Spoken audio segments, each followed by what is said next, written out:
kwiyiriza ubusa hari abantu babikoresha nk'iturufu ngo mana urahita bumva cyane ubwo nirije amatwi urahita hehe. Yes, kwiyiriza bigira umumaro ukomeye cyane, yego, ariko ndashaka tuze kubireba duhagaze mu ijambo ry'Imana atari mu marangamutima yacu.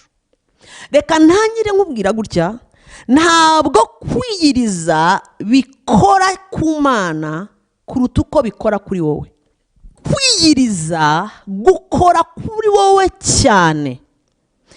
Ndashaka kuza kubereka intambwe zo kwiyiriza. Kwiyiriza ndimo ndavuga ku mumaro wo kwiyiriza. Kwiyiriza biratransforma umuntu, bizana transformation yihuse, urahinduka, kuko iyo wiyirije gusa ntabwo ari inzara, kuko inzara si ihindura, ahubwo niyo mpamvu byitwa kwiyiriza plus gusenga. Iyo bibaye kwiyiriza gusa, that means ugiye kubwirirwa. Ndimo ndavuga umumaro wo gusenga no kwiyiriza. Kwiyiriza binesha uyu mubiri w'inyuma beneda. Kwiyiriza bisenya ibibambasi. Kwiyiriza kuguhindura géant spirituel. Yes. Kwiyiriza tega amatwi kano. Kwiyiriza ubusa ukongeraho gusenga ushaka Imana bizibura amatwi yo mu mwuka, bigakura igihu ku maso. Bya bibazo wibaza ngo ese umuntu yumva gute Imana, nta ubikwigisha. Noneho ugera ahantu ukamenya ngo data aravuze. Ndashaka uyu munsi turebere hamwe ijambo rya nyubatse cyangwa nawe riri bukubake, umumaro mu gusenga nanone twirije ubusa. Kuko hari abantu babaza bati ese gusenga ntibihagije, kuki abantu bagenda umuntu akima ibiryo kandi ariko ndashaka tuze kurebera umumaro hamwe, hanyuma turebe Bibiliya yuzuye prayer and fasting, yuzuye gusenga no kwiyiriza, yuzuye ingero zitandukanye, yuzuye abantu babikoze, yuzuye isezerano rya kera ryo birapakiye, buri uko habaga ikintu bakubitagamo n'ibigunira, bakambara ikigunira rwose ukabona arimo aragugurana umuntu w'umugabo, arimo aragugurana n'ikigunira ajya gutakira Imana.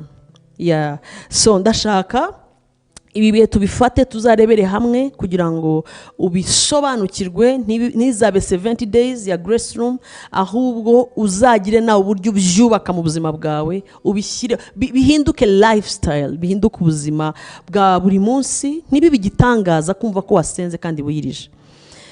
Umwami rero abahe umugisha mwinshi. Mumfashe tujyane mu ijambo ry'Imana muri Genesis itangiriro ibice 5. Itangiriro ibice 5 ndahera ku murongo wa 21.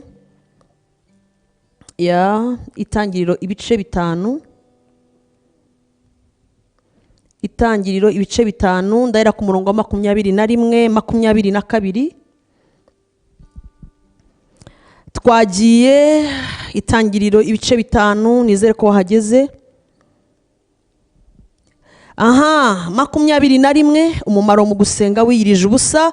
Henoki yamaze imyaka 65 avutse, abyara Metusela.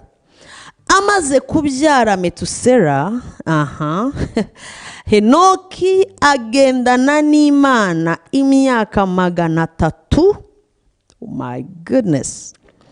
Ayibyaramo abahungu n'abakobwa. Iminsi yose Henoki yamaze yaramye n'imyaka 365. Imyaka 365 niyo Henoki yaramye. Henoki 24, kandi Henoki yagendanaga n'Imana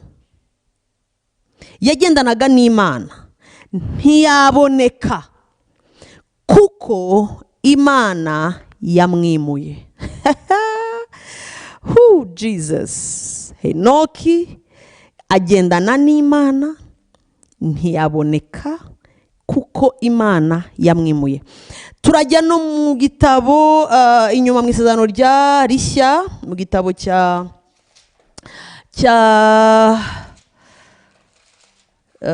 Jacques Yakobo ibice ni 5 umurongo wa 16.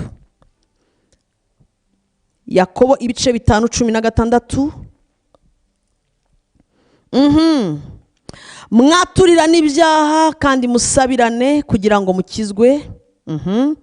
Gusenga k'umukiranutsi kugira umumaro mwinshi. Gusenga k'umukiranutsi kugira umumaro mwinshi. Umumaro mwinshi, iryo jambo ryiteho. Umumaro ungana gute? Mwinshi. Gusenga kugira umumaro mwinshi. Kugira umumaro mwinshi iyo asenganye umwete. Aho nahashakaga cyane, iyo hiyongeyeho umwete.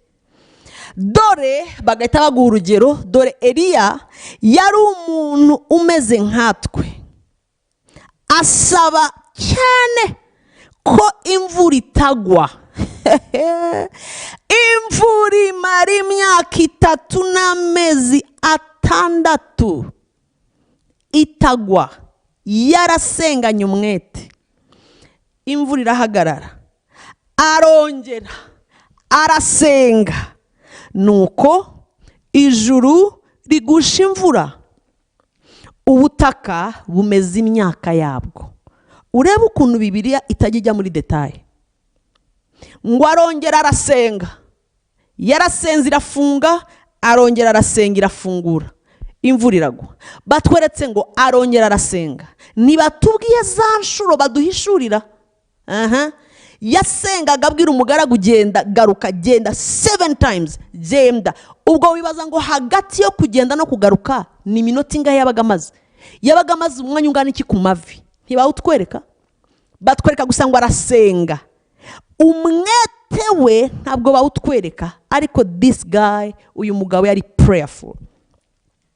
Now ndashaka tubirebere hamwe nkuko ijambo ry'Imana rivuze, rihereye kuri Enoch, umugabo wagendanye n'Imana imyaka 300. Bibiliya iravuze ngo yamaze imyaka 65 avutse, arabyara. Barashaka kutwereka ko yari umubyeyi, barashaka kutwereka ko yari afite inshingano nk'izo ufite, yari busy nk'undi mubyeyi wese. Bibiliya irashaka kutwereka ko yari afite impamvu zihuga nawe. Ngo arabyara Metusela. Amaze kubyara, ni nko kuvuga ngo akiri muri iyo periode bahera kuri Metusela, bakavuga ko amaze kumubyara niho Bibiliya itangira ishyira akarongo ati nyuma amaze kumubyara umugabo nibwo yatangiye urugendo rugendana n'Imana. Atangira urugendo rugendana n'Imana indi myaka 300. Amaze kubyara arabyibuka, ni nka Yesaya. Bibiliya iravuga ngo mu mwaka Yesaya 6 nawe aribuka ko hari mu mwaka umwami Uziya yatanzemo, yapfiriyemo. Ngo ni muri uwo mwaka, ni muri iyo periode ya 12 mois. Ati ndibuka ko amaze gupfa hakurikiyeho ko mbona Imana.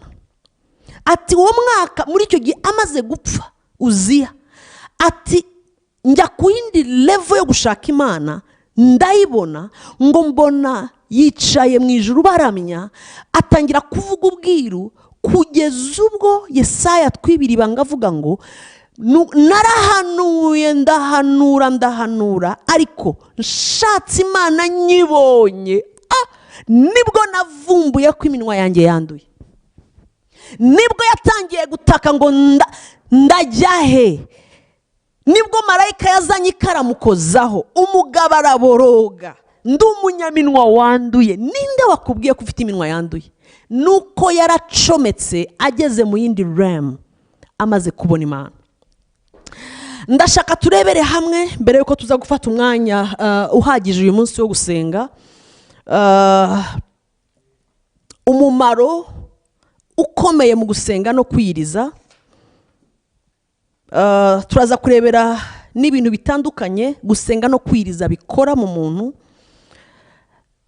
Tuzanarebera hamwe izindi mpamvu zitandukanye n'umuntu wasenze aho atandukanira n'umuntu udasenga. Byose biri mu ijambo ry'Imana.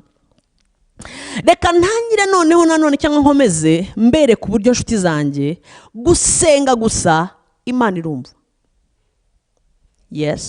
Irumva cyane kandi koko irumva. Kwiyiriza biba akarusho kubera iki? Aha reka mbaze masobanurira abantu babyumve. Kwiyiriza ubusa hari abantu babikoresha nk'iturufu ngo Mana urahita bumva cyane. Ubwo nirije amatwi urahita kwiyiriza bigira umumaro ukomeye cyane. Yego, ariko ndashaka tuze kubireba duhagaze mu ijambo ry'Imana atari mu marangamutima yacu. Reka ntangire nkubwira gutya, ntabwo kwiyiriza bikora ku Mana kuruta uko bikora kuri wowe. Gusenga plus kwiyiriza bikora cyane kuri wowe kurusha uko byakora ku kindi kiremwa icyo ari cyo cyose. Kwiyiriza ubusa, murabizi ubundi kurya ni kimwe mu bintu bituma umubiri ushisha.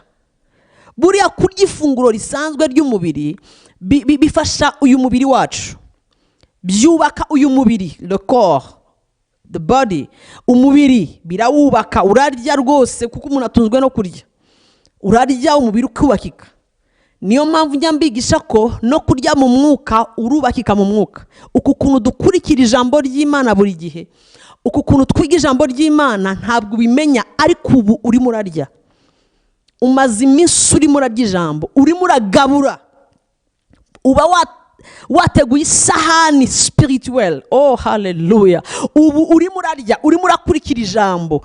Spirit yawe irimo irarya. Umubiri wawe uzarebe wo ntabwo ntacyo biwungura na gato.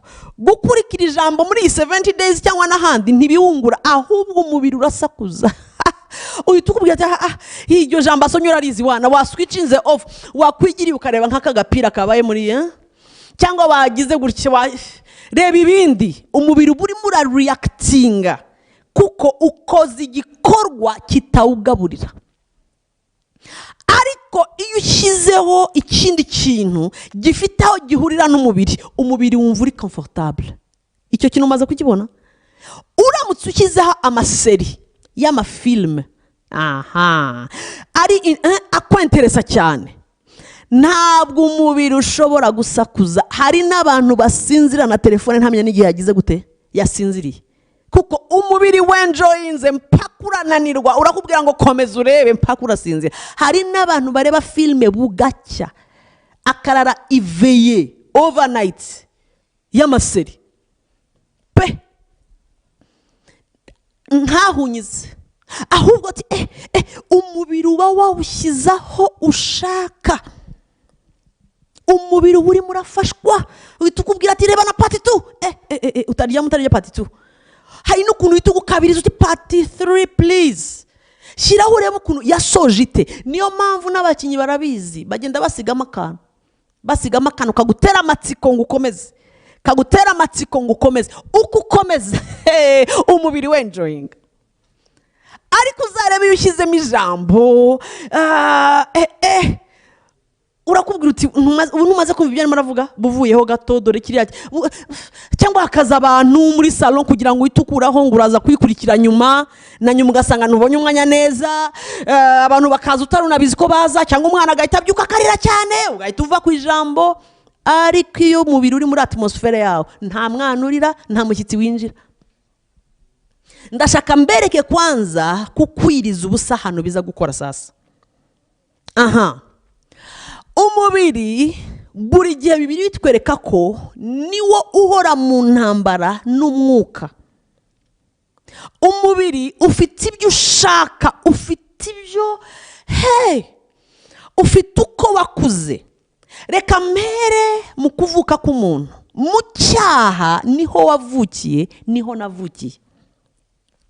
umuntu avukira mu cyaha, umwana avuka azi icyaha, ashobora kuba atazi kuvuga afite amezi, abadamu barabizi, ariko umwana ararakara, uruhinja rurarakara, ararira, watinda kumwonsa ngo urimo urakara, ntarebe ukubwira ati mama ndashaka kunywa, ariko ararakara, waza umwana agafata imoko ibera ati kaca. Oh my goodness, bya bintu byarantangazaga, umwana akakuruma. Ni nko kuvuga ngo watinze he, ibihanga kenshi utwana utangiye kwegera haruguru gato karaza kakaguha urushyi mu maso pa. Imyaka 2 yamaze kuryoherwa n'isukari, akayenda ati ha, ikamwuzuraho, utuvuye ati ntaho, kandi mwuzuye no mu jisho, uyireba azi kubeshya. Ese yabyize he? Ku myaka 2 nirihe shuri yagiyemo rumwigisha ngo iyo wibye ikintu bakagufata urabeshya? Ntaho. Ni kamere uyu mubiri tuvukana, umubiri uwayarinzemo ibintu byawo. Utwana duto nta udutoza imico mibi, kasanga kayigiyemo. Utwana dutangiye kujya haruguru nta muntu utwigisha ngo gusambana n'iki, birimo. Tugira amatsiko ari dutoya batuma kuvoma kure mu mashyamba, utwana ugasanga tumwe turakora ibidakorwa gato, birimo. Umubiri ufite ibintu ukunda ushaka, umubiri ushaka ibyawo, ufite inzira zawo. Now iyo uje rero ushaka Imana, iyo uhindutse ugaha ubuzima bwawe Kristo, iyo Yesu umuhaye umutima wawe, iyo Kristo umuhaye ubugingo bwawe, bifata indi sura, birahinduka. Umva nkwereke, gusenga no kwiyiriza noneho bidiringa n'umubiri. Umubiri utangira gucika intege, ya makabyo wavukanye, bya bintu wavukanye bitangira gutakaza ubukana. Come on, bitakaza ubushari, bitakaza ubukana, bitakaza amakabyo. Umubiri utangira gutakaza amakakama uyareba. Kubera iki? Iyo uretse kurya bidiringa cyane n'umubiri, noneho umwuka w'umuntu ugafata intebe ugahumeka. Uzarebe muri 70 days hari abantu banyandikira ati pastor I don't know, sinzi ikintu cyabaye, sinzi ukuntu byagenze, sigaye numva nishimye, ndasenga bikaza, uzi cyabaye, umubiri urimo urataka, wawushyize chini ya urinzi. Urakubwira mu gitondo ngo mpigikoma ntacyo nguhaye, ugasohoka ukagenda. Saa 6 wandiye kawunga ntayurya, ugahita ugenda. Abo mukorana bakajya kunywa agakoma saa 6, banywa agakoma saa 6, bakajya kurya kawunga saa 6, amafiriti, uti ntayo ndiye, speciale sinkuriye, ukabasigaho ugakata. Niyo mpamvu ujya kumva bamwe bumva ngo munda hashya, abandi bakumva rock and roll munda, bakumva zouk iravugira mu maragara gadagada, umubiri ubusakuza, ndapfuye we, byubwira ngo pfa cyane we. Hallelujah. Yes, gukwiyiriza gukora kuri wowe cyane. Ndashaka kuza kubereka intambwe zo kwiyiriza. Kwiyiriza ndimo ndavuga ku mumaro wo kwiyiriza. Kwiyiriza biratransforma umuntu, bizana transformation yihuse, urahinduka. Kuko iyo wiyirije gusa ntabwo ari inzara, kuko inzara si ihindura, ahubwo niyo mpamvu byitwa kwiyiriza plus gusenga. Iyo bibaye kwiyiriza gusa, that means ugiye kubwirirwa. Uzi abantu babwirirwa kandi ntibahinduke ni benshi, barahari. Umuntu yirirwa mu kazi ari busy ntarye. So umuntu ararwara akabura apeti, none ubwo nawe arimo arahinduka yuzura umwuka. No, abantu bagira utuyoka, attention, akumva anashaka kurya pe, akagenda atanyoye icyayi, agataha nimugoroba ntarya akantu, agafata akantu akaryama, n'ejo umunsi ukaza none nawe buzuye umwuka wera. Uza abantu biyiriza ni benshi n'amadini, kandi murabizi amara igihe kinini cyane yirije. Icyo si cyo cya mbere, icyo kikanda umubiri yego, ariko ugomba kongeraho gusenga cyane, kuko iyo wongeyeho gusenga cyane noneho urawunoza. Ni nko gufata, wari wabona ibiti by'isombe, amababi y'icyari kiriya giti kitwa gute, y'imyumbati, ukayafata ukayashyira mu isekuru, ukuntu aba yigize, aba agihagaze gutya, uduti tumeze gutya, umuntu akazana umuhini bigihagaze bitoshye, ushyiramo bwa mbere katsa, ukabona biti bwa kabiri uti katsa, abasekuye nkanjye iti binda bihindura pozisiyo, byari iti ukongera bwa gatatu, uko ukomeza pozisiyo zihinduka, izindi zihinduka zizinga, cya giti cyari kigize gutyo ukabona ishami ukaribura, ugakomeza gukomeza uhonda, ukomeza ukubita, ukomeza usekura, mukanya uti cu. Niyo mpamvu umuntu azana amabavu ati sindagera ku cyo nshaka ntakonesha pawo, bikasigara bishinyitse uti twagiye. Bigera ahantu wagira ngo isombe bayicishe mu mashini, ari amaboko y'umuntu n'umuhini, rya shami ryari rimeze gutya rikigonda mukanya rikagira gutya. Umva, amashami yarakanuye ukabona byaye amazi, ntujye ubona isombe irabyara amazi akanataruka. Gusenga no kwiyiriza, oh my goodness, uba ufashe umubiri ukawutereka mu isekuro, ukimeze utya, kubeshya guhagaze,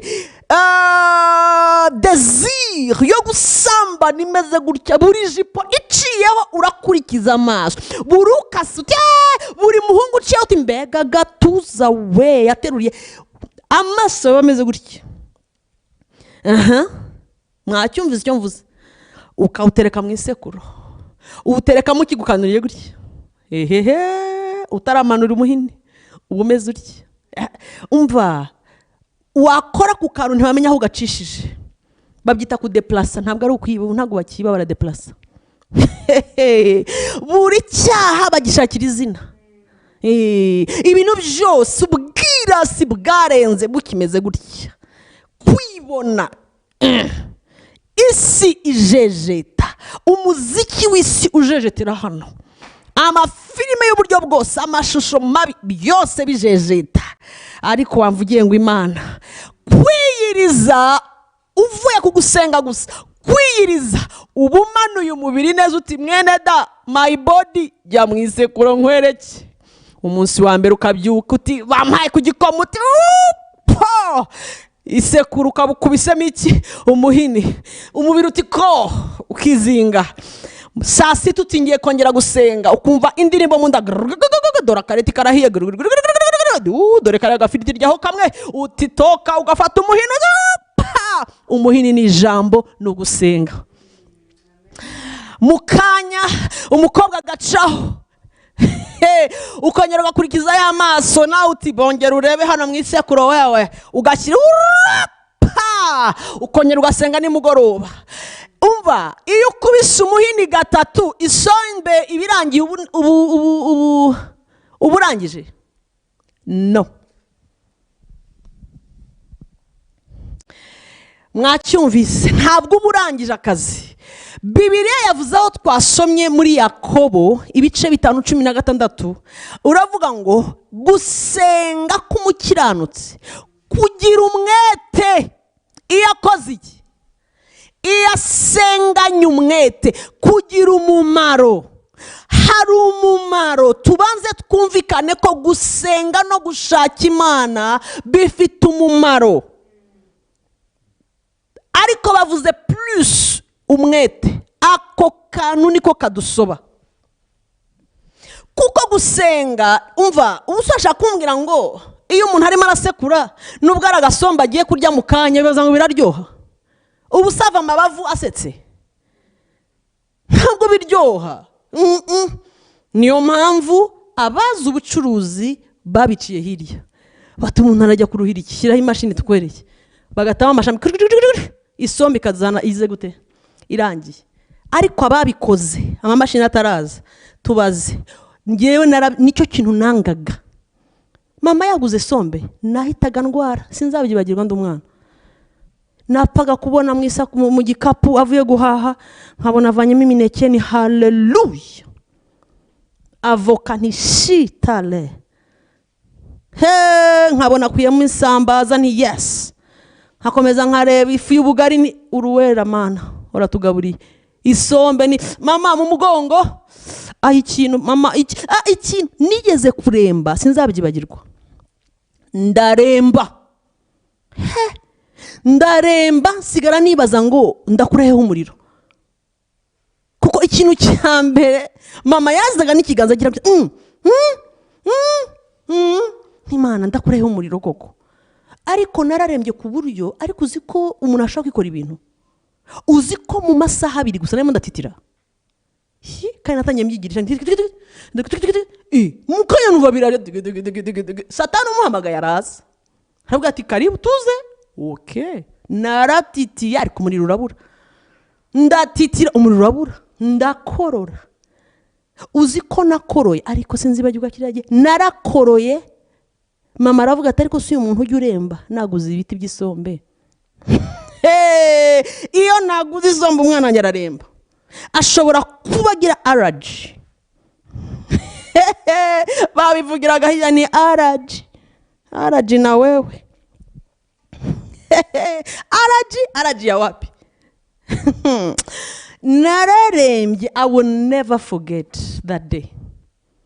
Ndakorora mbona ntabyemeye neza, mbwa atari kuri muri koroza, ariko abana bubu ni ahindukiye gato, amazi mama agiye kuyazana. I will never forget. Abana n'abana ndidaha, kwidaha murabyumva, ufata urutoki ugashyira mu kanwa hirya kure, ibyo wariye byose harimo ikizi, kandi byaraje abona byakomeye, uranarutse kubera gutinya umuhini.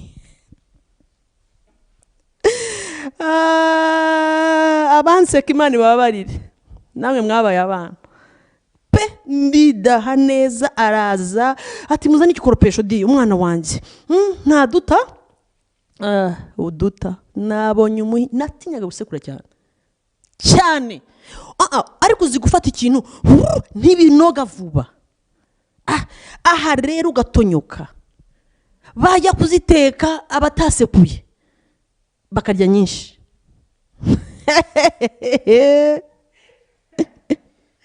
Bakazadukira. Imana ibabarire basaza banye n'abakuru banjye, umva, bakazijyaho pacho. Twebwe bato, kuko urumva twe bato nitwe twajyaga utu munga wasame sana. Ndimo ndavuga gukwiriza plus gushaka Imana uri serious, usenga umubiri n'irari ryawo n'ibijyanye nawo n'akarande zawo n'ibikurikira mu maraso n'umubiri byose ubishyize mu sekuru. The more uhonda anga gukwepa nkuko nakwepaga, wikwepa umuhini, wikwepa gusenga no kwiriza, ni wowe bigirira umumaro. Hari igihe twibwira ngo iyo nirije Imana itayumva cyane gusenga kurusha ikindi gihe cyane, ntabwo irenza kuko isanzwe twumva turi abana bayo. So kwiriza ntibibanza gukora ku Mana cyane kurusha uko bikora kuri wowe, ahubwo bikora kuri wowe sana. Oh haleluya. Wikwepa umuhini, ufatire kimwe. Niyo mpamvu Paul yabanje kuvuga ngo nshaka gukora ibyiza ibibi bikantanga imbere. Uwo ni Pawulo ubivuga. Ni ukuvuga ngo yari ari ahantu ababazwa n'ibyo arimo arakora, akifuza ibyiza ibibi bikamwitambika, agashaka kugira gutya ibibi bikitambika, agashaka gukiranuka. Arangije aravuga ngo no. Nyuma yarashatse Imana, yarakubise umuhini, aragaruka ati wa wundi nyine ataraga ubu nabambanywe nande na Kristo. Ubu ntabwo ari jye uriho, ni Kristo. Oh my how I wish. Ni Kristo. Ibaza umuntu kwivugira ngo ubu ndireba nkasanga it's not Paul. Cyagihe nashaka gukora ibyiza nkabimenya ko ibi bijyanyitanze imbere nkabikora, ariko ubu amazi si yayandi. Ubu Kristo ari niwe muri jye. Ntiyavuze ngo niwe nabambanywe nawe, ubu sindiho. Ibaze kuba uri ku isi ugenda uvugira abantu sindiho, nturiho tukubona. Pawulo yageze ahantu avuga ngo it's no longer me. Sindiho. Ntabwo ari Pawulo.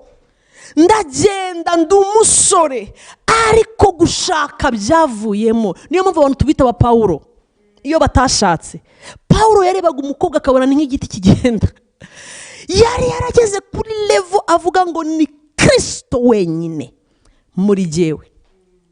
Yarasokaga yagenda akumva si Pawulo, akumva ni Yesu uri muragira gute, uri muragenda. Umubiri we wari waranoze mu isekuro ku buryo agatambaro makatolozi. Hari igihe tushimishwa no kuvuga ngo agatambaro igicucu, ariko tudashaka gushyira mu isekuro. Nidushaka inzira baciyemo, turashaka results. Tuhora twifuza resultat. One day nzakora ibi, one time igicucu cyane kizakiza abantu. Rekeraho kuwishinga. Zana mu isekuro hano, zana mu isekuro. Nawe urabizi ko hari ibintu bigishinyitse in you. Pawulo ati iyo nsohotse sindiho. Pawulo ntariho, nta rurimi rwa Pawulo rugihari. Amatwi Pawulo ntabwo ahari. Amaboko it's no longer Paul. Amaguru si jyewe, sinkijyaho nshaka.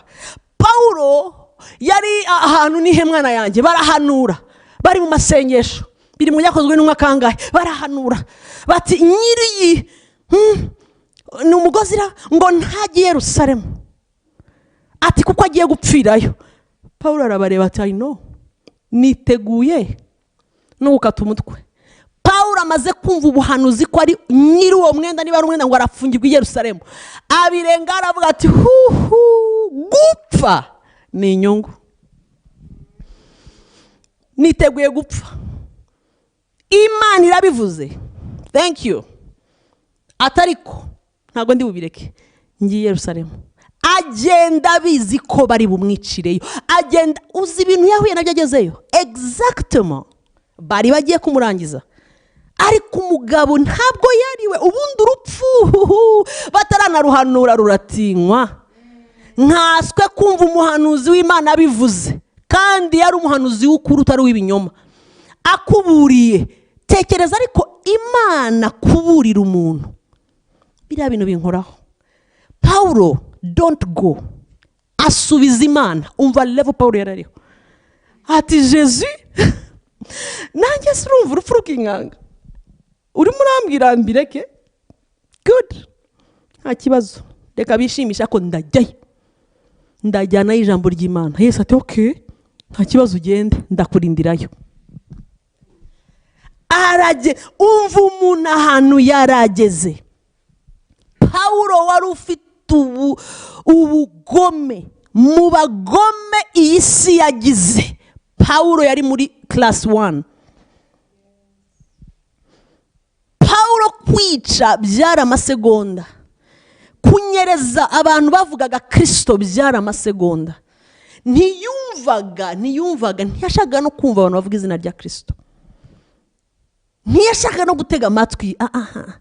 Muri bukabica Stefano bamutera amabuye, tipe yari yicaye aho ngaho, wafata imyenda barimo barafata amabuye bahonda, nta mutima, yari gomesi, umugome tipi, ariko amaze kujya mu isekuro, my good Lord, amaze kwinjira mu isekuro ya prayer and fasting, dore umuntu wiyirije the first day akizwa ni Pawulo.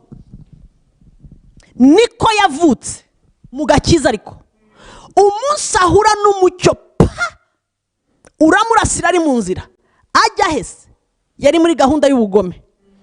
Kristo araza ati, Pawulo, Sawuli, urandenganyiriza iki? Ngo arareba ati, mwami, nkurenganya gute? Nakoze iki? Aramubwira ati, urenganya bariya, ni jyewe uburenganya. Ntararenga kuri ako. Urumva iryo jambo Kristo yavuze abwira Pawulo? Oh my goodness. Urenganya bariya abakoze kuri jyewe.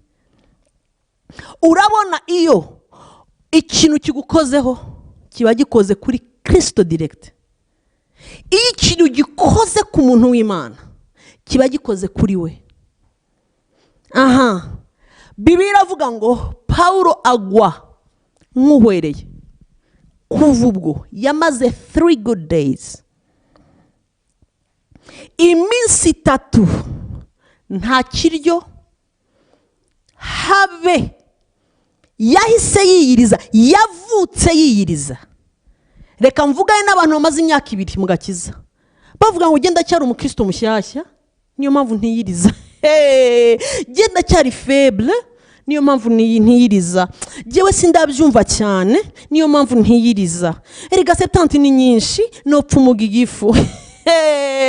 Umva, ahubwo agakiza nyako Imana itanga kiyiriza umunsi wa mbere. Sawuli first day nta kiryo, umunsi wa kabiri no food, uwa gatatu no food, mpaka agera kuri wa mukozi w'Imana aramusengera, nta nubwo yarebaga. Umugabo yari under the anointing. Pawulo uyu niwe uvuga ngo sinkiriho. Muri bukanu yavuze ngo ibyari iki? Indamu, ibyari profi, ibyari umunezero wanjye. Bibiliya y'Ikinyarwanda ibyita amase, ariko Bibiliya zindi zibyita wa mwanda wo muri toilette. Ni ukuvuga ngo langage Pawulo yakoresheje ni langage yo muri wese. Arimo arita bwa bugome ibyo muri wese. Urukundo yakundaga abagore arabyita wese. Toilette, umwanda wo muri toilette, ubwo nanze kuvuga mu izina. Aravuga ibintu byose yakundaga kera, ati nabibonye, nararebye nsanga bimeze neza nk'umwanda wo muri toilette. Ibyari indamu, ibyari profi, ibyo nishimiraga, ibyo uyu mubiri wakundaga byose narabivunje nsanga neza ni umwanda wa toilette egal indamu. Ndashaka urebe level umuntu abagezeho.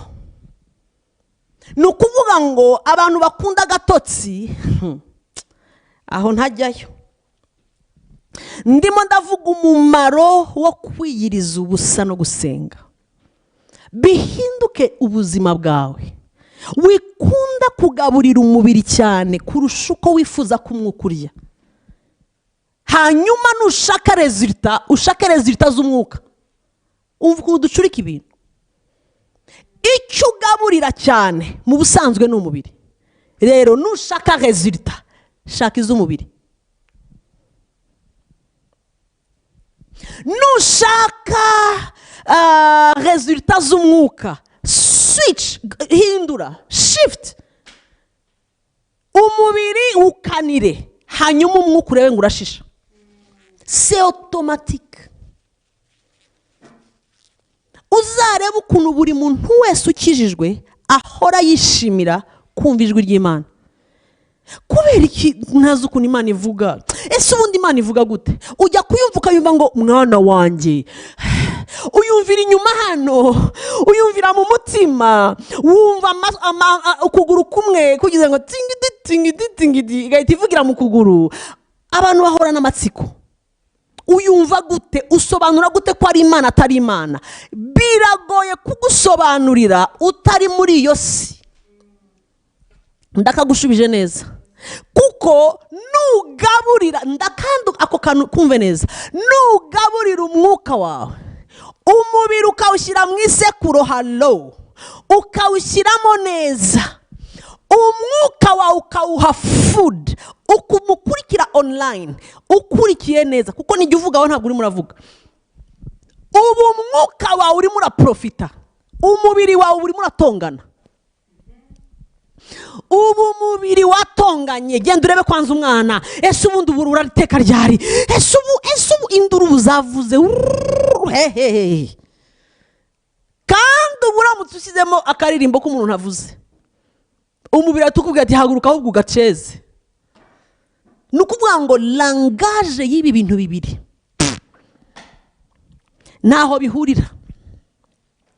Langage y'umwuka ntabwo imeze nka langage y'umubiri. Langage y'umubiri ntabwo imeze nka langage y'umwuka. Oh Jesus, icyama uyu munsi iyi message ikajya mu mutsi wawe. Maze gusenga uyu munsi mu gitondo, sinzi impamvu umumaro wo gusenga no kwiriza wanjemo cyane. Iri jambo ryankozeho nabasomeye bwa mbere, Henoki amaze kubyara Metusela. Umugabo aribuka ko yaramaze kubyara Metusela, ngo nibwo nagize iyi passion yo kugendana n'Imana. Mwahabonye ngo agendana n'Imana, yiyumvamo kugendana nayo, niyarekeraho ngo akomeza abyara abahungu n'abakobwa. Henoki inshingano zirahari, umugore yagiye kubyara akamucaringa, twahinze, ariko yiyumvamo indi desire, arayikurikira. Nabonye Henoki mbona n'umunsi yajyanywe mu ijuru. Yari afite abana, ntabwo yari umusiribateri ngo ntabo yasize arira, kandi ntabwo Imana yamutwaye ku ngufu, ntabwo Imana ari ikinyoni. Baraganiriye ubushuti buba too much. Kubera iki? Yafashe umubiri awushyira mu isekuru, arawudunda neza, amabavu araza kubita, intoki ziratukura honda. Ndimo ndavugana n'abantu bagiye guhonda, bagahonda. Nshuti zanjye munkurikiye, tumaze igihe tureba uburyo Satani ari umupumbafu. Halo, abantu arimo arabatwaza uburetwa. Kudamarara kwacu ntabwo bikigezweho. Aha, kudamarara, ubusirimu buri muri high heel budafite Jesus ntabwo bikigezweho ba mama. My dear, aguca inyuma uri muri high heel, mu rukweto rurerure na makiyaje igera ha mu musatsi, arakukubita, makiyaje ukayihanagururira, urukweto ukarukuramo utazi igihe warukuriyemo wiruka. Nibigezweho. Abakristo badashaka Imana n'imbaraga, nibigezweho. Ibintu byagiye bigerwaho, ibindi bihanguka. Ubu rero hagezweho limando zeke telepa. Ubu hagezweho abantu bazinze, bavuze ngo icyo tutabonye nta gihari, icyo tutumvise ntigihari. Abasore b'imigenda bazacogora baruhe, ariko turi mu biyemeje, oh my goodness, gukurikira Imana muri byose. Uyu munsi narebye abasore bafashe imibiri bayikubita neza mu isekuru, ndavuga ni give me grace. Yo, ese uyu musore ni Daniel wanze kurya ku biryo by'umwami? Hey, umusore namurebye numva anteye something. N'umunyagano, ni esclave, ugiriwe amahirwe kuva mu buretwa bakagushyira ku meza y'umwami. Bateguye fish, bateguye ibintu byumutse byiza, uraza kunywera ngo arabireba, ahamagara abakorera umwami. arababwira ati hello guys, nabasaba ikintu, bati gisabe, ndabingize nimujya kugabura ari amafi n'inkoko zokeje n'izikaranze n'izikanuye, ntimupime kunyibagirwa, ndabisabira udushyimbo n'amamiminwa. Bantu basore bandi, unyihere ku mamiminwa atanakaranze, utarakaranga ibyo mutwara ibwami. Ese udushyimbo tujyayo, utwo n'utw'abagaragu, yewe umpe ku by'abagaragu basi, nyihera udushyimbo n'utuzi, give me 10 days. 10. Undi ati oyaye, nibasanga warashikoye warananutse n'igihe bizagaruka, ushinzwe imibereho yawe myiza, nibishoboka urabona niryo tegeko ryavuye ku mwami, mugomba kurira ku meza y'umwami. Kugeza aramubwira ati jewe binyemerere basi iminsi 10 gusa, nubona nashikoye uzanshyire kuri biriya biryo byaterekerejwe abadayimoni. Ibiryo mubanza guterekera, ibiryo mubanza kuvugiraho ibigambo by'abadayimoni, ibiryo mubanza gushyiraho inuma n'amaraso y'inuma, jewe umwana w'Abaheburayo, jewe uzi Imana ya Isirayeli, jewe mwazanye nk'umunyaga ni Babuloni, munkuye ahera hahera. Kirazira, nzi icyo nshaka nubwo nta burenganzira ngifite, nzi icyo nshaka nubwo ntagishobora kwiha ibyo nshaka. Biragatsindwa n'Imana ko nakwicara ku meza n'umwami ngo ndye ibintu byabaterekereje imyuka mibi. Nzi iyaremye ijuru n'isi. Inkone z'umwami zibonye byakaze ziti okay basi, ati wihumura, jewe ma 10 days, iminsi 10 izakwereka ikiri buvemo. Daniel afashe amavi, ayobotse amavi, ati Mana ndasa nkaho ntacyo ndimo ndarya, amamiminwa n'udushimbo tudakaranze. Nawe byibaze, abandi bakaza uyu munsi twariye agapilau na chicken dog. Ni chicken dog ni what? Hot dog.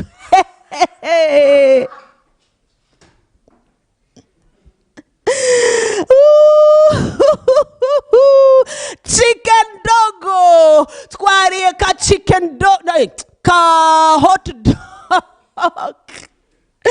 Dushyiraho ka chicken, turenzaho ka vin vert, vin rouge, vin bleu. Allo, undi akabareba ati nanjye maze gusabana n'Imana yaremye ijuru n'isi, mu kanya mvuye ku mavi hari icyo Imana yavuganye nanjye, murandatira iby'ubwami, ndabaratira amamiminwa n'ibishyimbo, ariko byuzuye kubona Imana yaremye ijuru n'isi. Nyuma y'iminsi 10 inkoni zayirukanka, turebe uko umeze, ngo bagiye kureba babona asohotsema nk'uvuye muri sauna kwa kunda kabiri kaba kameze, babona jibitama bili muri plochochancha, babona wese arazi ikiboko dancing arm. Barareba baravuga ati wow, ahubwo se kwashishe kuruta na babandi birirwa kuri hot dog, kwashishe kuruta bari bari kuri fish, kwifi kamukeke bakwiye mutugufa, kwashishe kuruta bavuye ewana barumigwa. Uyu mugabo iyo usomye igitabo cyose ubona uburyo yahagaze, aho niho na bagenzi be bavugira bati kumbe birakora. Bashadraka, Meshaki, Abedinego bati iyakoreye uwaryaga udushyimbo n'amazi iradukorera mu muriro. Niwibaze ngo aba basore batatu ntibagize ubwo baga umuriro, umubiri utinya urupfu nkaswe rero urwo gushya, ariko hari ahantu sekura umubiri. In prayer and fasting umubiri uranoga ku buryo Shadrach, Meshaki na Abedinego bararebanye bati bukoko dupfukamire ntabwo turi no ntibishoboka ko aya mavi turi Yerusalemu twapfukamiye yaremye ijuru n'isi, tuzi Imana yera yo mu ijuru, tuzi yaremye ijuru n'ibirimo byose, biragatsindwa ko aya mavi apfukamira ibigirwamana. Bararebana, bagomba kuba barafatanya amaboko. Njya mbatekereza agomba kuba Shadraka kari kananutsemo ukuntu kandi ari karekare. Meshaki we agomba kuba yarafite agatuza kandi ari mugufi. Abedinego yarijeya. Hari ukuntu nyambashushanya, my goodness, nkavuga ni barafatana amaboko. Shadraka niko bashyize hagati. Bati hello guys, twapfukamiye imwe, kirazira ko twongeraho umwami kumupfukamira. Biriya bigirwamana dushyira amavi hasi, twarayibonye Yerusalemu ipfukamirwa igakora. Twarumvise amateka y'ibyo yakoreye basogokuru, igacisha mu nyanja itukura inzira. Twarabonye uburyo yambukije abatambyi n'ubwoko bwa Isirayeli Yorodani, bayikandagiyemo gusa. Iriya twizeye n'uriya muriro irawudukiza. Bararebana, njya mbona abagabo hari ukuntu iyo bishimye cyangwa bagiye gusuhuzanya bagira gutya. Mujya mubibona, kari akantu ndagakunda. Nuko ntagakora ndi umugore uje ugakubita ujya uvuga ati uyu mama avuye wana. Ndagakunda cyane. Bagomba kuba bararebanye bati bakora bya bindi abagabo basuzanya bahondana imitwe bagira ngo ni po. Shadraka ati po, undi ati po, undi ati po. Deal. Bararebana, deal. Nta gupfukamira ibigirwamana ntabyo. Icyampa tukaba generation iri buhakane. Ndavugana n'ibigirwamana byamaze gukorwa, iyi generation irimo irapfukamira. Hari ibigirwamana byitwa murabizi byose birahari on internet everywhere. Hari ibigirwamana by'abasataniste bipfukamirwa amanywa nijoro. Icyama tugasekura imibiri umwuka akagira imbaraga ku buryo ubyuka uhakanutse uyu munsi ntabwo amavi yanjye apfukama imbere y'ubusambanyi, sindi bupfukamira abarozi, sindi bupfukamira abapfumu, sindi bupfukamira imyuka yose iri hano hanze. Icyama tukagira generation nk'iyaba basore. Wavuze ngo haleluya. Oh Jesus. Umwami araza barabakanga ati nimwanyegeze karindwi. Wibaza ngo ntabwo bari abantu. Ako bakarazaga bakabona ukuntu umuriro ubaye, ariko bakongera kakandi kabagabo kati undi akaza ati be strong. Bakareba hasi. Ntabwo mwisubiraho. Wapi. Babona Shadraka agiye kugira ubwo bati Shadraka ati ya Imana yera, Imana yo mu ijuru. Yes. Mwami, iriya twabonye Imana y'Abisirayeli nukuri ibasha kudukiza amaboko yawe.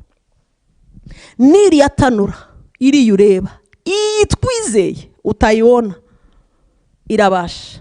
Kandi nibinabaho ikareka dushye turabyemeye, ariko jamais aya mavi yapfukamiye Imana gupfukamira ibyo bigirwamana wakoze. Aba basore n'uyu muvandimwe Daniel utagira ngo bari iwabo, bari Babuloni, bari mu gihugu cy'ubunya, ntabwo bari iwabo. Uraririra nde, urahamagara nde? Ko bari ahantu n'uguhuha ukabuciyeho, ariko barahagarara. Daniel byose abicamo, yagiye abona uburyo Imana y'intervena. Yararyaga udushyimbo n'amamiminwa, aza kubona ukuntu Imana y'intervenye. Umwami buke yarota inzozi, ahamagara abakonikoni bose ati muveyo, murazimbwira, nimutazivuga murapfa. Mureke kubeshya ibwami ngo muzi guhanura ngo murabona. Mubone inzozi narose kandi muzinsobanure kuko zanteye ubwoba. Bazana uwa mbere ati wapi, bazana uwa kabiri ati wapi. Barangije bahimba umutwe, babwira umwana ati basi wadufashije ukazitubwira. Umva amayeri zitubwire dusobanura ibyo wavuze. Umwami ati nanjye nzi icyo nshaka, sinzi babwiye. Gusobanura inzozi biroroshye, nanjye nazihimba. Niba muri abakonikoni mureba, nimumbwire ibyo narose ndabizi, munabisobanure. Squatter. Umwami ati turabamara. Aho niho bakurirayo umugabo w'Imana Daniel. Baramubwira ati byakomeye nawe uragiye. Araza ati nimumpe agahe gato gusa, mpfukamire yayi nisanzwe mpamagara. Ntabwo yarasabye igihe cyo kujya gushaka credit muri banki, ntiyarasabye igihe cyo kujya kubyara abana, yarasabye igihe cyo gupfukamira yaremye ijuru n'isi.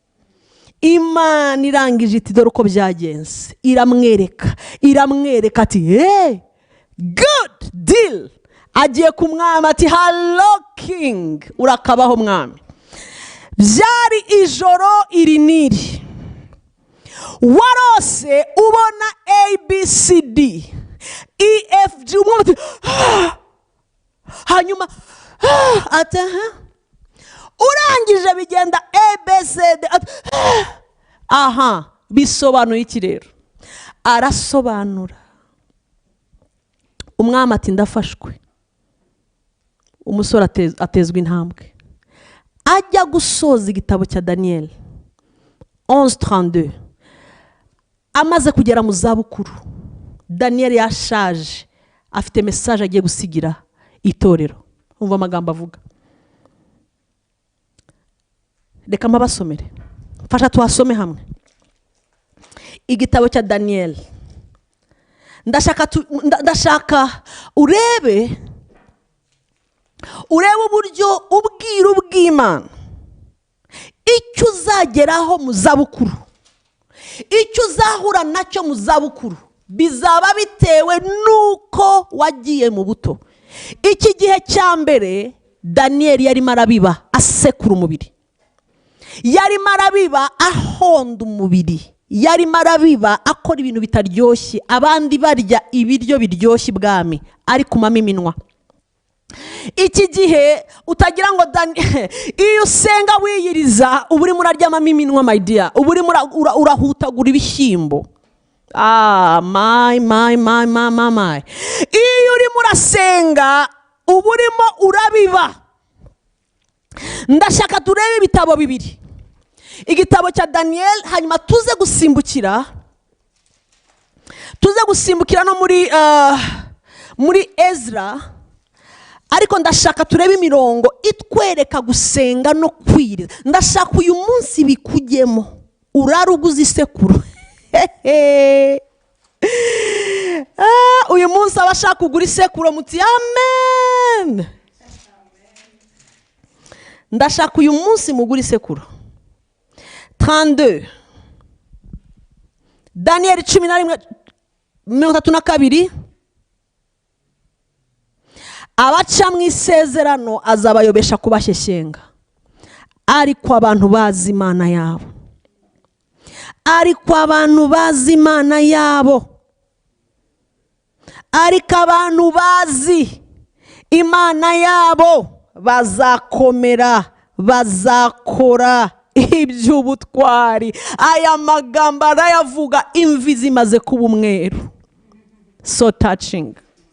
Aya magambo arayavuga iminsi imaze gucamo, arayavuga yarabonye amayerekwa, arayavuga baza kumuhiga agakomeza gusenga buri saa 9, arayavuga yarasenze iminsi 21 amasengesho yagafatwa hakaza intervention y'ijuru.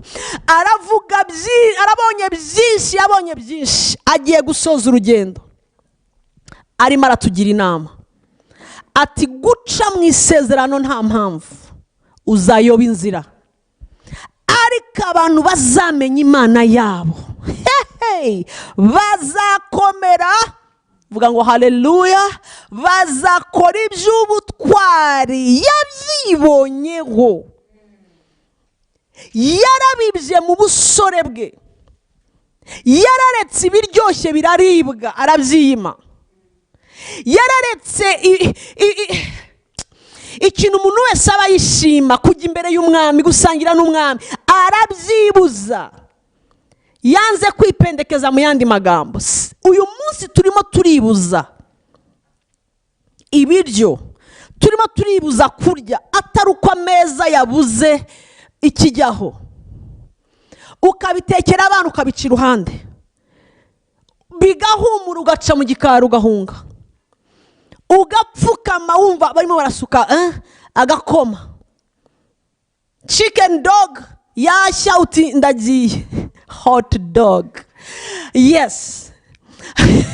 Ubwo chicken dog ibiki nkuko byaramo nuko hot dog azabona hot chicken byose ugaca ku ruhande ukigendera ukagira ngo urimo urakora ubusa, bisa nkaho you're doing nothing, urimo urakabya. Niko benshi bazakubwira ko wigize mu kabyayire ibyo bintu bya Julienne, muzapfumuka igifu. Bariya baba bafite ahantu bageze, nawe ukazuzanya umutwe ngo se vandi jour uzapfumuka igifu amatwa azibe.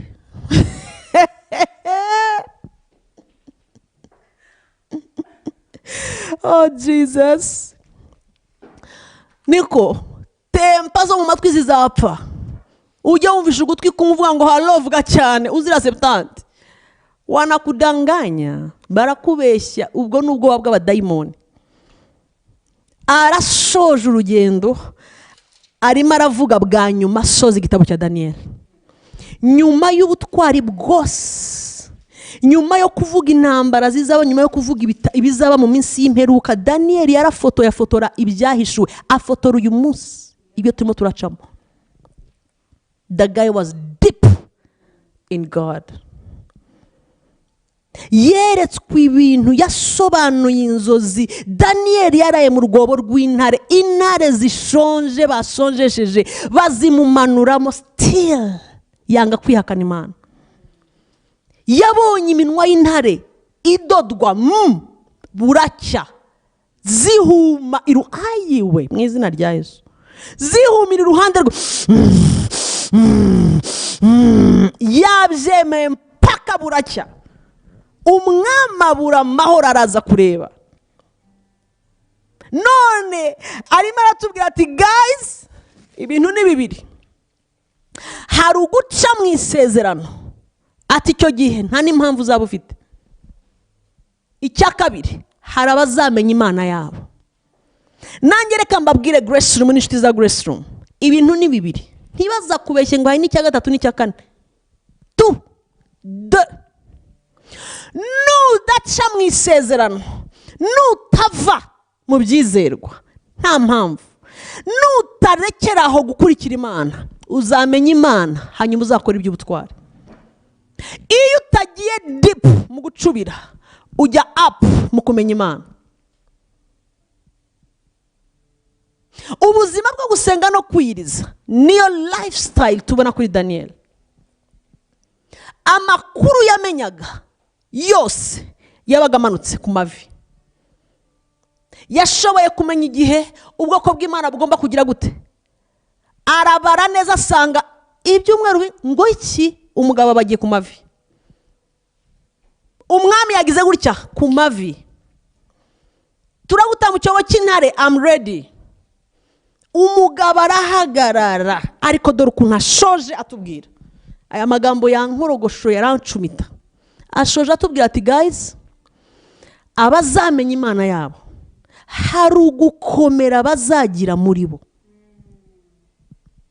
Hari ugukomera bagira muri bo. Aravuga gukomera kw'imbere, yarakubonye, yarakomeye, umubiri yarawucucumye, yarawusekuye, amaze kuwusekura arakomera.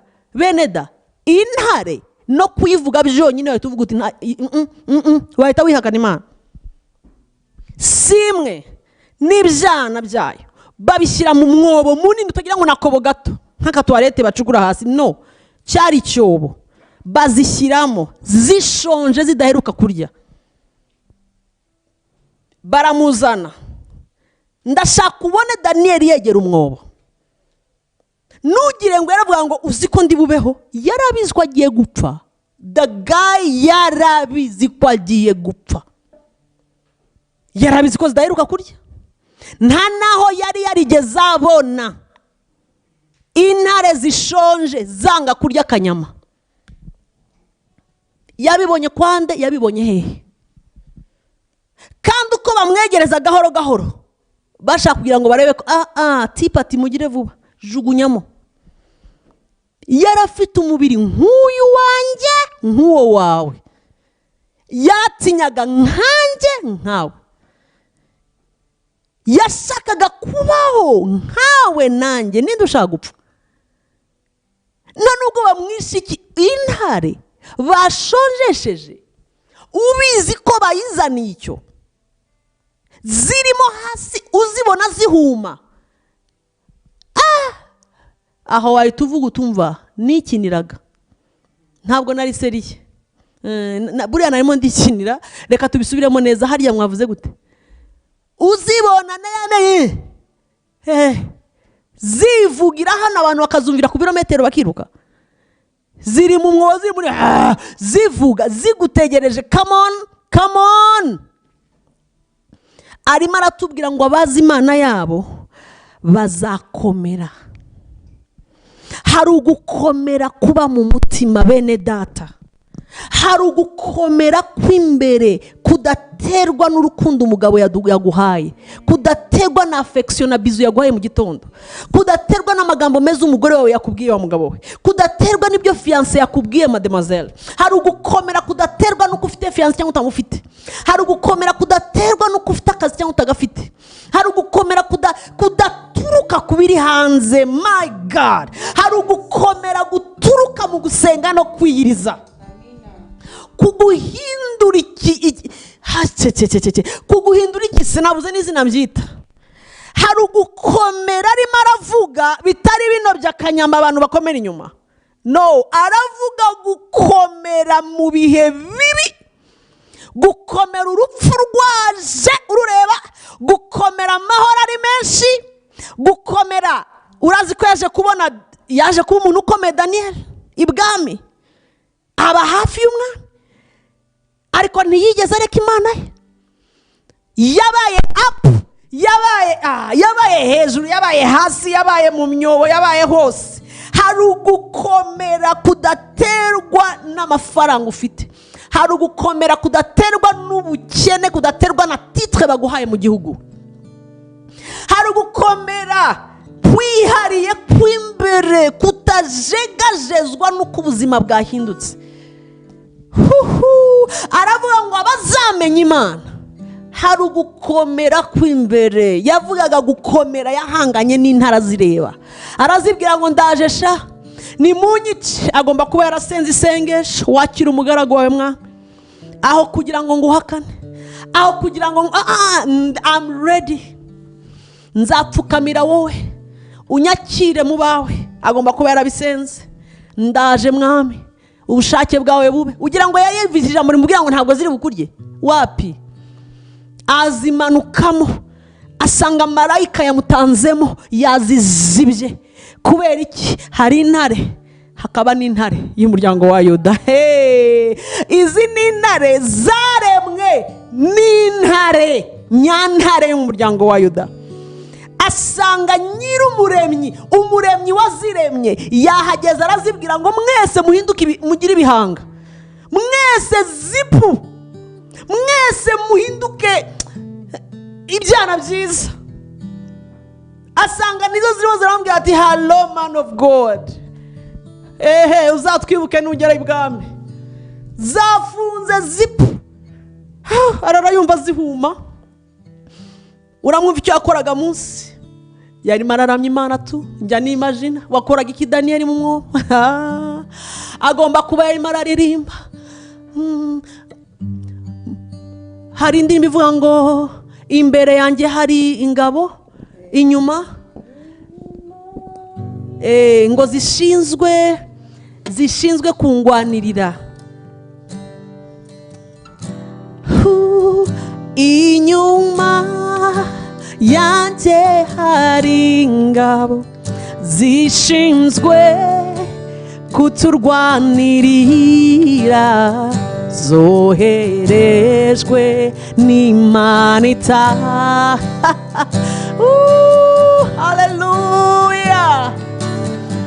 Iyo inyuma yanjye hari ingabo zishinzwe kuturwanirira, zoherejwe n'Imana itakwemera ko urengana. Inyuma yawe hari ingabo zishinzwe kukurwanirira, zoherejwe n'Imana itakwemera ko urengana. Haleluya. Zaburi 34 umurongo w'8, ijambo ry'Imana riravuga ngo Uwiteka yohereza marayika akabambira ihema rye, akabamba ihema kugota. Hari ihema marayika manukana kugota abana b'Imana. Iyaba twabimenyaga ko hari ingabo Elisa yabonye mu gihe hari izindi zagose umusozi wose zazanye intwaro ziza ku mafarashi, ijuru naryo riti halo, zibwira komanda ushinzwe iz'ijuru, come on, irukanka ugota umugaragu wacu. Zirahagera aryamye, ziragota. Yo, hari ingabo bene data. Abyutse mu gitondo umugaragu ati turapfuye, ati ntabwo dupfuye, ntabwo ureba. Aramusengera. Umugaragu agiye kureba abonye ingabo nyinshi, aravuga ngo Bibiliya avuga ngo ziruta ubwinshi, ziruta ubwinshi izo yabonaga ku misozi. Nicyo umukozi w'Imana Sostene yatubwiye ubushize atwigisha.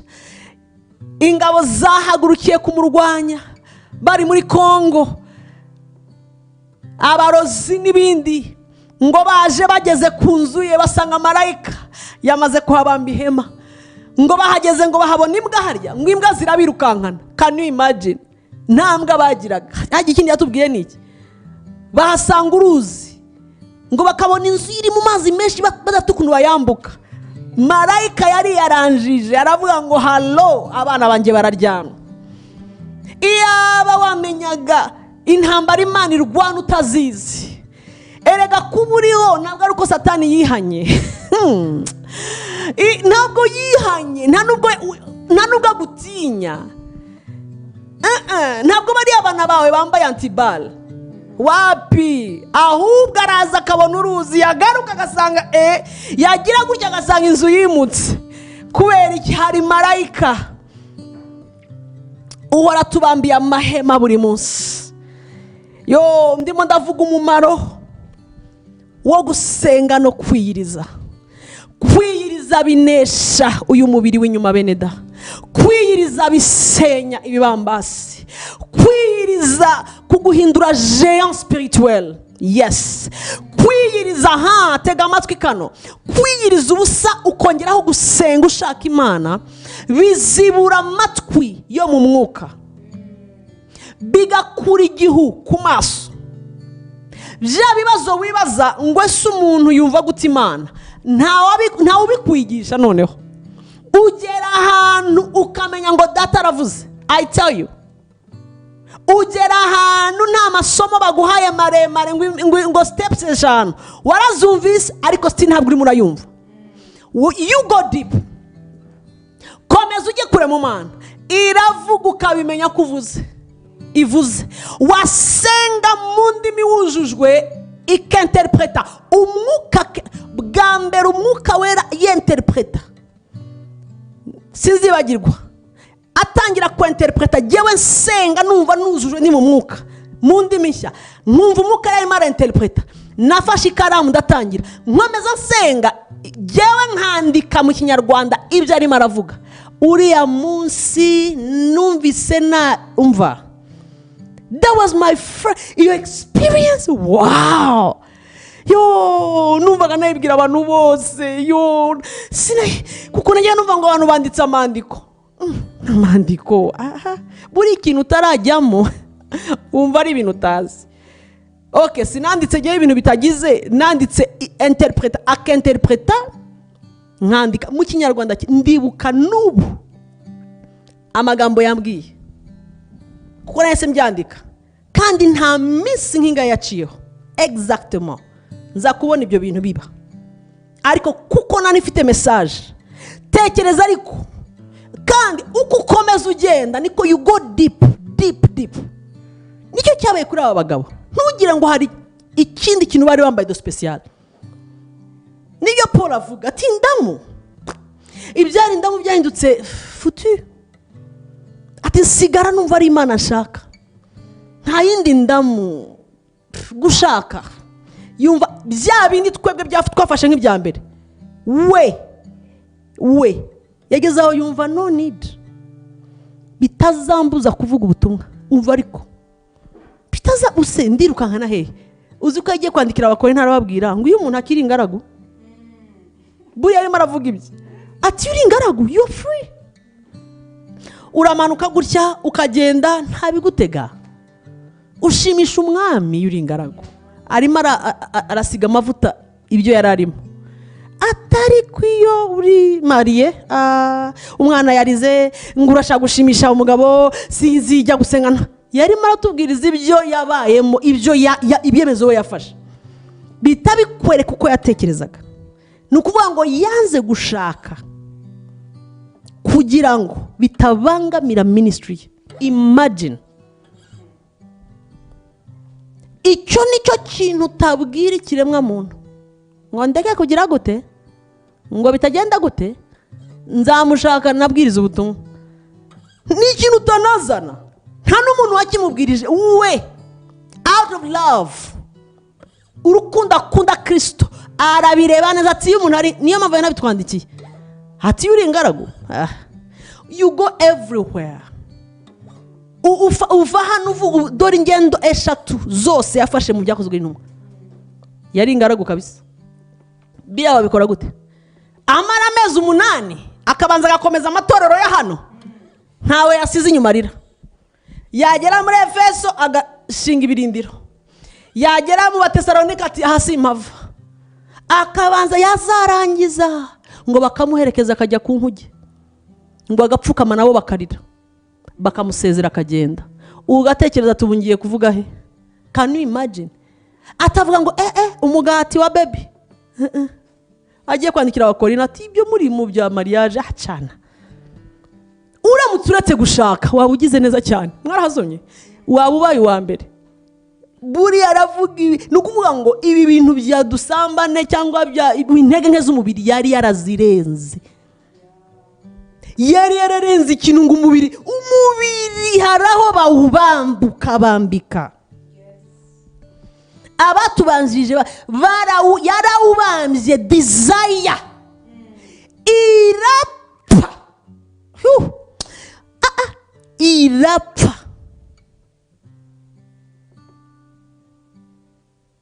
Arangati umenyeze n'ibyasutwe ku gicaniro harya. Narwanye intambara nziza yo kwizera, ndangije urugendo. Ndangije urugendo. Arangije arebye imbere ati wow, mbikiwe ikamba ryo kwizera. Ariko narwanye intambara nziza. Intambara nziza avuga ni yihe? Umubiri warapfuye, aya maso y'umubiri hasigara hareba y'umwuka. Yabonaga souls, abapfa barimbuka gusa, ay'umubiri atareba ngo umugore mwiza aciyeho ntayo, arareba umugore utazi Imana. Mu gihe turi muri generation buruciyeho wese baramwambura.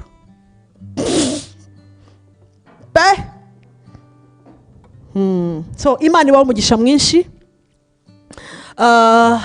Ndimo ndavuga ku mumaro wo gusenga no kwiyiriza. Bifite umumaro mwinshi, bifite umumaro mwinshi, bibamba umubiri. Yandikiye Paulo abagalatiya 5:16-19 arababwira ngo erega umubiri ufite ibyawo.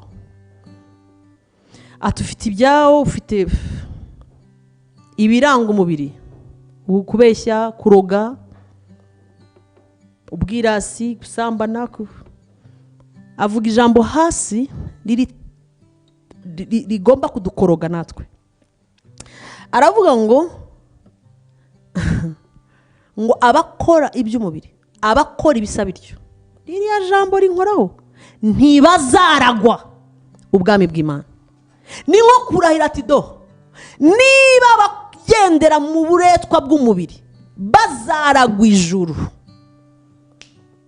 Ndaha Paulo, ndaha, ntanavuga ngo ahari, I know, ntibazaragwa ubwami bw'Imana. Ati kuko hari n'imbuto z'umwuka kuri 22. Ati harimo urukundo, urwo twararwize, harimo kwihanganira abantu no kwihangana, harimo ubugwaneza. Avuga imbuto zose z'umwuka, aravuga ngo abakora ibisa birya nta mategeko abihana, nta mategeko abihana, ariko iby'umubiri urabigenderamo, uranga kuwubamba, amaherezo niwe uzakubamba. Umubiri urawubabarira, ejo wo ntabwo uzakubabarira. Urakubeshya behind scene, ukagukoresha iby'uburetwa, ariko wo ntabwo uzigera ukubabarira. Ni nko kuvuga ngo umubiri barawutegeka. Reka nkwereke amagambo Paulo uwo yivugiye. Mfasha hanyuma tugire ibyo dusengera. Ubu ngeze ku 9:27. Ndi ku Bakorinto ba mbere 9:27. Wahandika nkagusomera. Umva Paulo amagambo abwira Abakorinto. Arababwira ngo mere hehe se disi. Reka mere kuri 25. Haravuga ngo umuntu wese urushanwa yirinda muri byose. Abandi bagenzereza batyo kugira ngo bahabwe ikamba ryangirika, ahubwo twebwe tugenzereza dutyo kugira ngo duhabwe iritangirika. 26. Nuko nanjye yishyizemo ndiruka, ariko sinkutaza hajya, nkubitana ibipfunsi ariko sinkuhusha. 27. Ibanga, ahubwo mbabaza umubiri wanjye. Pastor aza kumfasha asome mu Cyongereza aho. Mbabaza umubiri wanjye nkukoze uburetwa, ngo ahari ubwo maze kubwiriza abandi, nanjye ubwanjye ntaboneka ko ntemewe. 27 gusa. 27. But I discipline my body and rekeraho pastor, naho nashakaga. I discipline my body and bring it to subject. Ako wakumvise ndabizi. And I bring it to subjection, lest when I preach to others, yes, I myself should not become disqualified. Yewewe, nanjye ntaza kuba disqualified. Ayiwe, ntaza kutemerwa. Ntabwo arimo aravuga kuba disqualified mu bantu. Ikitwica n'abantu, ndashaka nemerwe mu bantu, nemeze mu bantu. Julienne ndemeza umuntu ngo bigende gute? Ntabwo abantu bemera. Nanjye na Elva ntaba disqualified, nandese na daddy n'Imana yo mu ijuru. None nkora iki? I discipline my body. Je traite durement mon corps. Abayimo barasoma muri Louis II mu Gifaransa. Je traite durement mon corps. Je discipline mon corps. Nutazi Gifaransa, traiter durement. Dire. Mbega fata umubiri akawudira nyine, akawudira. La patala zetele mando zukaya. Ndaudimba nkawudira, nkawutreta direma. Ndashaka umurebe Paulo yazinze. yamara kubwiriza avuye nk'aha mvuye abantu bati hey Pastor Julienne wow, yageraga mu rugo agazana ikibando ati wa mubiri we ndagutreta kubita jya hasi pfuka musenge, ndashaka kureba agafilime ntako nkweretse jariya, ndashaka kurelaxa genda susenge. Paulo yavuganaga n'umubiri nk'uvugana n'umwana mu rugo. Jya guhaha mubiri, ndashaka kuryama ntusinzira, va mu kiringiti haguruka genda. Je traite durement, I discipline my body. Uzi discipline umva ngo ndadisciplina. Je discipline mon corps. Va maman muri mu masengesho, discipline ton corps, discipline your body. Kutari ukiriza 70 jours ni discipline. Ariko uyu munsi nkuzi ijambo discipline. Discipline uyu niwe Paulo arimo aravuga. Ni nko kuvuga ngo burya kudashaka no kutajya muri PPP ni discipline. Na discipline my body kugira ngo ntaba disqualified. Abantu mwumvise baguye naha batsindiwe bananiwe discipline. Umubiri ugusaba buri nyuma y'iminota 2 give me this, wampaye iki mwijoro mpiki byuko mpiki. Umubiri uravuga uranyotewe nkwa ugenda urye kora umureti ubusambana dore uriya mukobwa. Umubiri bara ntujuceceka kiravuga 24 hours. Nona twibibanga discipline yourself. Rakara shira chini ya ulinzi ukandagire, traite durement ton corps. Grace room turimo turatraita durement imitima imibiri yacu, turayibwira ngo iyirize. Setandi sinayishobora nzongera nishyura iminsi nasigaje, ntabwo bayishyura, iyirize. Ubu ngubu urabona utangiye kugira isereri, you never know, n'umubiri urimo urakubeshya, iyirize. Kira tufite impamvu zumvikana zirahari, uratwite uri muronsa baby uri. Hey Paulo, Imana iguha umugisha, iguha umugisha. Yarangiza ngo narwanye intambara nziza yo kwizera, ni yarwanye. Hari ubundi busobanuro butavuga I discipline. Hari ubwo wabonye pastor? Yes. Okay. This is Amplified Bible. It says that, but like a boxer, the one who boxes. Move Amplified version ukwivuze. Like a boxer, I buffet my body. I strike it down. Mama, noneho tugeze muri box. Aha urabyumva? Nutazi icyongereza box. Bogisi urayizi. I do what, pastor? I buffet my body. In other words, I beat it up, I strike it down. I beat my body, I box it, I buffet it, Come as usome pastor. But like a boxer, I buffet my body, handle it roughly, discipline it by hardship. Discipline it by hardship, and subdue it. Umva amara ku discipline umubiri and subdue niki nugu subduinga nyine. Ni chini ya ulinzi. Pastor, subdue niki ni chini ya ulinzi. Ngo ni chini ya ulinzi. Afata umubiri akawushyira chini ya ulinzi. Reka mbabwire nshuti, umubiri nutawushyira chini ya ulinzi, nutawudisciplina, nutawubeatinga, ntabwo uzashobora kunezeza Imana. Ntabwo uzabishobora. Dore abatubanjirije intwari zo kwizera, dore uko babayeho, dore abo twita yego do ngaba. Nuko basubduinze barasaba byose ni subdued. Imana iguha umugisha mwinshi. Ndashaka nsoreze hano mbabwira ngo umubiri butoze. Umumaro wo gusenga no kwiyiriza n'uyu nguyu navugagaho. Uhinduka jeya muri spirit yawe, jeya spirituel. Umenya Imana birushijeho, ugendana n'Imana birushijeho, amaso y'umwuka arahumuka, amatwi y'umwuka arumva. Reka ngusabe dusengane,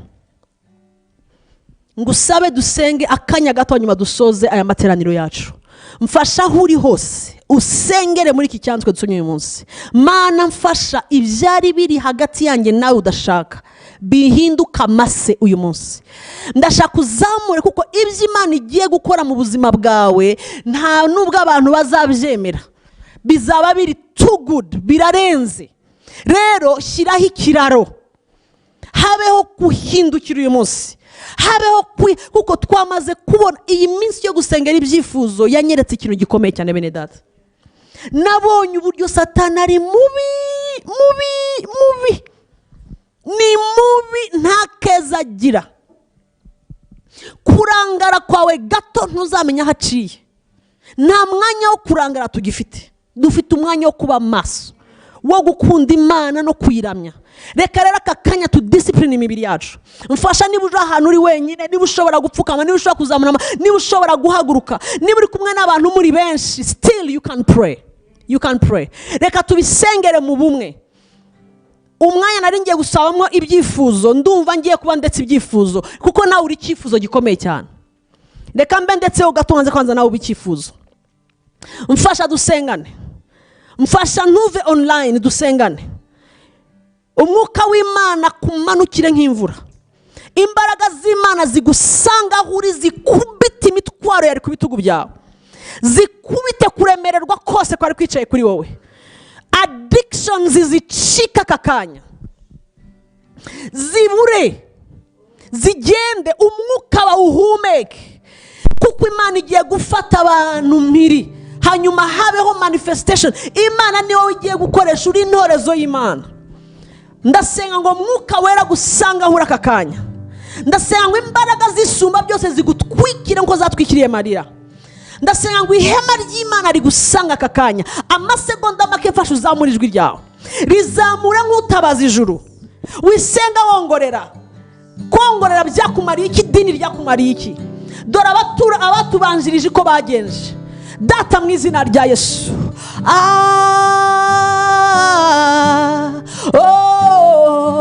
zamura ijwi ryawe aho nkurikiye mu izina rya Yesu. Bwira Imana ngo aka kanya igira icyo ukora. Discipline, mfasha kwidisciplina, mfasha gushyira bimwe ku ruhande. Urabizi Mwuka arimo arabikwereka. Hari abantu Mwuka arimo arereka ibyo bagomba kureka. Imana igiye kubigushoboza. Ubuntu bw'Imana bugiye kukumanukira. Iyo niyo bita grâce de Dieu. Igiye kukumanukira nk'imvura. Désir y'ibibi ipfe au nom de Jésus. Désir idapfa kumana ipfe. Ngaho zamura ijwi ryawe mu izina rya Yesu.